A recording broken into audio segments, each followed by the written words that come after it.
ao canal De Onde Viemos e Para Onde Vamos. Eu sou a Caroline Silvestre Boscariol e vamos dar início à primeira parte do vídeo sobre antes da criação da Terra. E hoje nós vamos falar sobre de onde viemos, o que aconteceu antes da criação da Terra, aonde estamos no universo e por que a Terra foi criada, e qual é o pecado original. E já adianta dizer que o pecado original não foi por causa de Adão e Eva. Então hoje vai ser interessante. Vamos lá! Antes de respondermos todas essas perguntas, vamos primeiro nos situar no universo. Aonde estamos? Então, o planeta Terra, quando nos comparamos com os planetas mais próximos de nós, Vênus, Marte, Mercúrio, nós vemos que a Terra é um planeta até que grande, né? Até é maior de todos eles. Mas se colocarmos em perspectiva com os outros planetas do nosso sistema solar, nós vemos que a Terra já não é tão grande assim. Então aqui a gente pode ver Júpiter, Saturno são muito maiores. Uranus, Netuno também. Plutão, que já não é mais considerado um planeta, é um pontinho. Mal dá para ver. Mas ainda conseguimos ver a Terra. Então vamos continuar essa comparação. Aqui já adicionamos o Sol e podemos ver que a Terra é um pontinho, mal dá para ver. Conseguimos ver Júpiter, mas o Sol em comparação com a Terra é gigante. Nós falamos um pouco sobre a Terra e a sua órbita, e para acessar aquele vídeo é só clicar aqui em cima nos cards. Então, continuando, vamos comparar o Sol com as outras estrelas. Então, aqui nessa foto nós podemos ver outras estrelas do universo, como Antares, Betelgeuse, Arcturus, e Júpiter já está invisível nessa escala. E o Sol agora é uma ponta de um lápis. Aqui nos mostra quão pequeno nós somos em relação ao universo. A Terra já não é tudo isso, né? Nós somos muito pequenos em comparação com o universo. E quantos lugares existem no universo? Cientistas acreditam que existem milhares de sistemas como a nossa galáxia, com bilhões de estrelas. Ainda não sabemos quão vasto é o universo e tudo que tem nela. Então vamos voltar para a nossa galáxia Via Láctea. Nós estamos aqui bem no finalzinho dela. E aqui nessa próxima foto, podemos ver que cada pontinho de luz é uma galáxia inteira, cheio de sistemas, cheio de estrelas iguais ao nosso. É infinito. O universo de Deus é imenso. Além disso, a nossa galáxia é uma das menores. Nós somos nada perante o universo. Então, só para nós termos uma ideia de relação de distância com o planeta Terra e as outras galáxias, é importante a gente saber essa informação, que um ano-luz é igual a 10 trilhões de quilômetros. Um ano-luz é igual a 10 trilhões de quilômetros.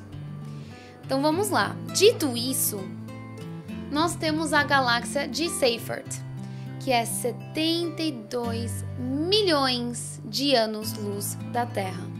Nós temos aqui a constelação Hidra, que é 140 milhões de anos-luz da Terra. A galáxia NGC 1300, uma galáxia de espiral barrada, tem 69 milhões de anos-luz da Terra. Então aqui podemos ver como a nossa galáxia é só mais um nesse universo que é imenso. Então vamos recapitular as primeiras perguntas que fizemos no vídeo. Aonde nós estamos? Estamos aqui no planeta Terra, no nosso sistema solar, na galáxia Via Láctea. E qual é a nossa importância em relação ao universo? Nós temos 3 passagens bíblicas no qual vamos ler juntos. E a resposta você encontra em Salmos 8, 3 a 6, Hebreus 2, versículos 6 a 7 e Isaías 40, versículos 13 e 18 e versículos 21 a 22. Então vamos ler juntos. todas as nossas passagens bíblicas, nós utilizamos a tradução de João Ferreira de Almeida, corrigida e revisada, porque nós acreditamos que essa tradução é a mais fiel com a original. Nós falamos um pouco sobre a Bíblia, se é confiável ou não, também em outro vídeo. Você pode clicar aqui em cima nos cards para assistir. Então vamos lá, Salmos 8, 3 a 6. Quando vejo os teus céus, obra de teus dedos, a lua e as estrelas que preparaste. Que é o homem mortal para que te lembres dele, e o filho do homem para que o visites? Contudo, pouco menor o fizeste do que os anjos, e de glória e de honra o coroaste. Fazes com que ele tenha domínio sobre as obras de tuas mãos. Tudo puseste debaixo de seus pés. Então vamos analisar este trecho de Salmos escritos pelo rei Davi. Ele fica de boca aberta com a criação de Deus, com o sol, as estrelas, a lua. E ele também afirma como nós somos insignificantes para Deus e que Deus mal lembra de nós. E eu quero te lembrar que Deus não muda. E se Deus não muda, Ele ainda pensa isso de nós como seres humanos. Só para lembrar, eu fiz um vídeo sobre se Deus muda ou não. E você pode assistir aqui em cima nos cards. Quando Deus criou o ser humano, Ele nos fez menor que os anjos. E apesar da nossa insignificância, Deus é sim um Deus misericordioso. Deus é sim um Deus bondoso. Deus não muda. E Ele nos cobriu de honra e glória, nos dando domínio sobre a terra. Eu quero pausar e dizer que tudo isso é um quebra-cabeça. Temos que analisar suas várias partes para entender qual é o motivo de estarmos no planeta Terra. Precisamos estar abertos, pois quebraremos muitos paradigmas. Então vamos continuando. Vamos para a segunda resposta, em Hebreus capítulo 2, versículo 2 a 8. Porque se a palavra falada pelos anjos permaneceu firme, e toda transgressão e desobediência recebeu a justa retribuição, como escaparemos nós, se não atentarmos para uma tão grande salvação, a qual, começando a ser anunciada pelo Senhor, foi-nos depois confirmada pelos que a ouviram? Testificando também Deus com eles por sinais e milagres e várias maravilhas e dons do Espírito Santo distribuídos por sua vontade. Porque não foi aos anjos que sujeitou o mundo futuro de que falamos. Mas em certo lugar testificou alguém, dizendo: que é o homem para que dele te lembres, ou o filho do homem para que o visites. Tu o fizeste um pouco menor do que os anjos, de glória e de honra o coroaste, e o constituíste sobre as obras de tuas mãos. Todas as coisas lhe sujeitaste debaixo dos pés. Ora, visto que lhe sujeitou todas as coisas, nada deixou que lhe não esteja sujeito. Mas agora ainda não vemos que todas as coisas lhe estejam sujeitas. Esse texto de Hebreus concorda 100% com o que Davi escreveu em Salmos. E o autor de Hebreus nos diz que os anjos de Deus, ou seja, são os profetas, que foram escolhidos antes da criação da terra, deixaram uma palavra firme, verdadeira, e que toda transgressão e desobediência recebeu a justa retribuição. Então já recebeu um justo pagamento. Então houve uma transgressão e houve uma desobediência. Qual seria este pagamento? Qual seria? Se a gente já recebeu esse pagamento, qual será? Será que esse pagamento é nós vivermos aqui na terra? Por isso que nós estamos aqui? E ele comenta como que nós vamos escapar disso, se não for pela salvação, que foi anunciado já pelos profetas e confirmado por Jesus. E o autor de Hebreus afirma que o mundo futuro, que significa a eternidade, não está sujeita aos anjos, pois estes estão no céu com Deus. No versículo 5 nós vemos isto. Mas aos homens que estão aqui na terra. Vamos continuar para Isaías 40, 13 a 18. Quem guiou o Espírito do Senhor? E que conselheiro o ensinou? Com quem tomou conselho, para que lhe desse entendimento e lhe mostrasse as veredas do juízo e lhe ensinasse sabedoria e lhe fizesse notório o caminho da ciência? Eis que as nações são consideradas por ele como a gota de um balde, ou como o pó miúdo das balanças. Eis que lança por aí as ilhas como a uma coisa pequeníssima. Nem todo o Líbano basta para o fogo, nem os seus animais bastam para holocaustos. Todas as nações são como nada perante a ele. Ele considera-as menos de que nada e como uma coisa vã. A quem, pois, fareis semelhante a Deus? Ou com que o comparareis? Vamos continuar no mesmo capítulo, versículo 21 e 22. Porventura não sabeis? Porventura não ouvis? Ou desde o princípio se vós não notificou isto mesmo? Ou não atentastes para os fundamentos da terra? Ele é o que está assentado sobre o globo da terra, cujos moradores são para ele como gafanhotos. Ele é o que estende os céus como cortina e os desenrola como tenda para neles habitar. Então vamos analisar como nós somos comparados em relação a Deus, que nós somos que nem uma gota num balde, e depois nos compara ao pó das balanças. Quão insignificantes nós somos. E não só isso, ele fala que nós todos, as nações todas, são como nada e as considera menos que as coisas vãs. É isso que nós somos. Mas, ao mesmo tempo, o profeta está pedindo a atenção de todos nós. Será que a gente não sabe? Será que a gente não tem ouvido que desde o princípio se tem falado? Esta é a mesma mensagem. Ou vocês não prestaram atenção de como que a terra foi estabelecida, foi fundada? A palavra fundamentos, no versículo 21, significa moçada em hebraico.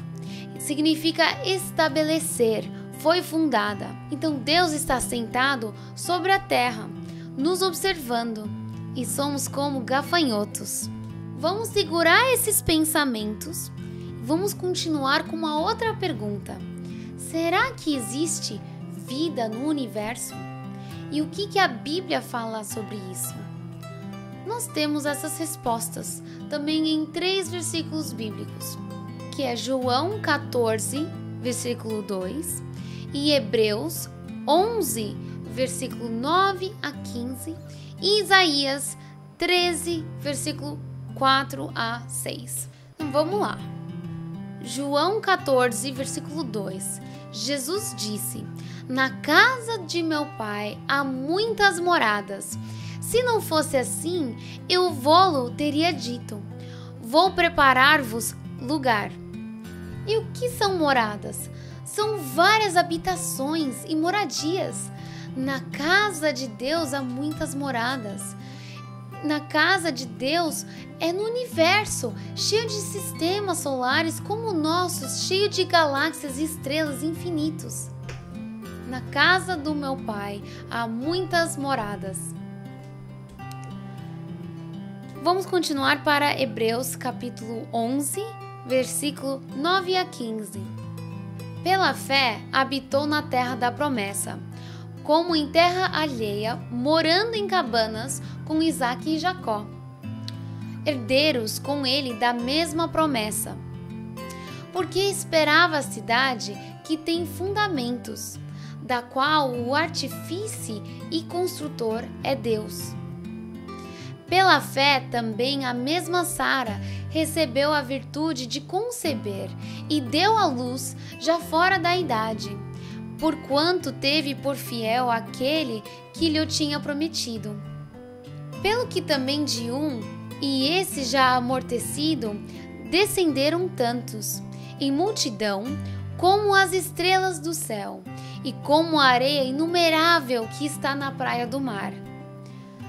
Todos estes morreram na fé, sem terem recebido as promessas, mas vendo-as de longe, e crendo-as e abraçando-as, confessaram que eram estrangeiros e peregrinos na terra.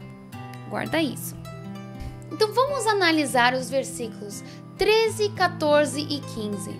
O autor diz que todos estes profetas morreram na fé. Confessaram que eram estrangeiros e peregrinos na terra. Vamos lembrar que eles confessam que eles eram estrangeiros e peregrinos, ou seja, peregrinar, significa andar em terras distantes, terras que não são nossas, né? Terras de estrangeiros. Porque os que isto dizem claramente mostram que buscam uma pátria. Pátria significa lugar de origem de um grupo. Então eles querem voltar, eles reconhecem isso. Então eles querem voltar para o seu lar, voltar para onde eles estavam, né? Para a origem. Vamos continuar no versículo 15. E se, na verdade, se lembrassem daquela de onde haviam saído, teriam a oportunidade de tornar. Então, eles não lembravam de onde eles saíram, não lembravam de sua origem. Porque se eles pudessem lembrar de onde saíram, se eles pudessem lembrar de sua origem, eles iam agir de uma outra forma. Bem, vamos pensar assim, vamos usar o exemplo do celular ou do computador. Então, quando usamos a memória, os aplicativos, e quando nós resolvemos vender ou dar para alguém, nós resetamos, apagamos totalmente a memória e quando chega para o outro, ele vem com uma memória limpa, como se nada tivesse acontecido, apesar de ser usado já anteriormente. E é a mesma coisa quando o ser humano nasce aqui na Terra. Quando nós nascemos sem memória do nosso passado, sem memória da nossa origem verdadeira. Porque se nós soubéssemos, se nós lembrássemos por que nós estamos aqui na Terra, a verdadeira razão, a gente ia viver de uma forma totalmente diferente. E aqui nós temos o livre-arbítrio de escolher como que vamos viver a nossa vida, se vamos escolher o bem ou o mal. E se nós lembrássemos, a gente ia viver de uma forma diferente, porque nós sabemos que a vida não é aqui na Terra, mas assim no céu, no universo, com Deus. Agora vamos para Isaías, capítulo 13, versículo 4 a 6. Eis um tumulto sobre os montes, como o de grande multidão. Eis um tumulto de reinos, de nações congregadas. O Senhor dos exércitos passa em revista o exército para a guerra.